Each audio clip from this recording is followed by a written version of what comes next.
La démocratie a progressé à chaque fois qu'on a reconnu la qualité de sujets politiques égaux à ceux qui étaient considérés comme inférieurs, et à chaque fois qu'on a reconnu le caractère public de sujets considérés jusqu'alors comme des affaires privées.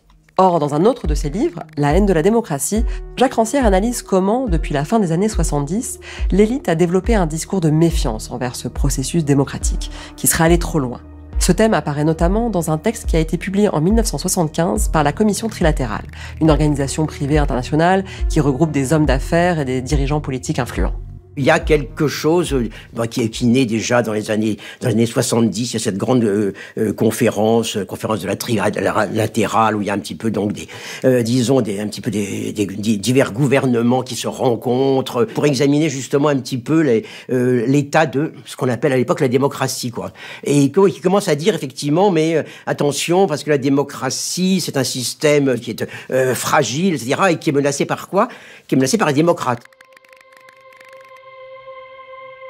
Alors on commence à dire à l'époque, ces thèmes qui seront repris effectivement par nos idéologues dans les années 2000, à savoir la démocratie est menacée quand il y a des gens qui la prennent trop au sérieux, c'est-à-dire quand il y a des gens en quelque sorte qui en font véritablement un mode d'agir collectif, quoi. Dans ce texte La trilatérale, on peut lire que les dirigeants s'inquiètent de ce qu'ils appellent un déferlement démocratique qui rendrait la démocratie ingouvernable. Autre exemple, en France, le philosophe Marcel Gauchet a publié un recueil d'articles qui s'intitule La démocratie contre elle-même, où il se demande « La démocratie survivra-t-elle à son triomphe ?»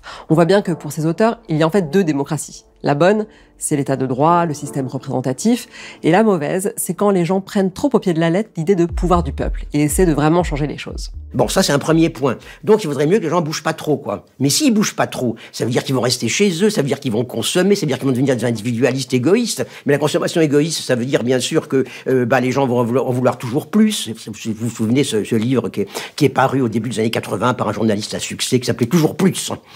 Ça veut dire qu'ils vont devenir aussi des mauvais démocrates. Et donc voilà, donc parce que ce concept de démocrate précisément comme l'ennemi, c'est à la fois disons l'étudiant agitateur, c'est le militant qui crée de la pagaille dans la rue, mais c'est aussi bien le type qui justement ne s'occupe plus de la communauté. Tous les phénomènes étaient expliqués par cette idée au fond quoi que il y avait une espèce de mal social, à savoir qui était le désir d'égalité. Tout le monde veut être égal, tout le monde veut être considéré, tout le monde va avoir la parole. Voilà, il y a vraiment un mal qui ronge la société, qui est de la démocratie, ce qu'on appelait donc individualisme de masse, consumérisme. Cette critique de la démocratie comme étant une forme de société qui favoriserait une culture de l'individualisme ou du narcissisme est toujours aussi présente aujourd'hui.